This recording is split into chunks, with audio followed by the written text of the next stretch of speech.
একটা খাবলা না দিয়ে আমার ঘুমই আইব না। যেমনি হোক আর একটা খাবলা দিতেই হইব। হেসুমকা আম্মুর লিগা খাবলাটা দিতে পারি নাই।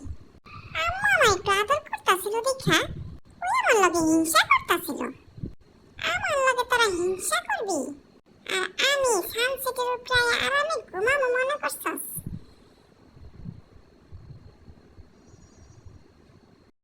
আমার তো আরামের ঘুম হারাম হয়ে যেতেছে গা। যেই পর্যন্ত তোরে খাবলা না দিমু সেই পর্যন্ত আমার ঘুমই আইব না। লাগে কষ্ট করে জানলা বেয়া আবার উঠুম।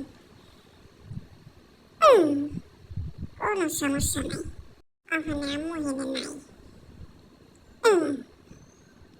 যেমনি আর একটা খাবলা দিয়া আমি দৌড়াই আবার সানসেটের উপর উঠা যাবো। কি ব্যাপার? কে লাফ দিল? ময়না না সানসেটের উপর উঠে গেল? ও কি আবার নিচে নামছে? বুঝতে পারছি, ওর মাথায় আমার জন্য কিছু একটা চলতেছে। ওই সময় আমি হিংসা করে তাকাইছিলাম না, এটা মনে হয় বুঝতে পারছে। সমস্যা নাই, আমিও দেখবো ও আমাকে কি করে।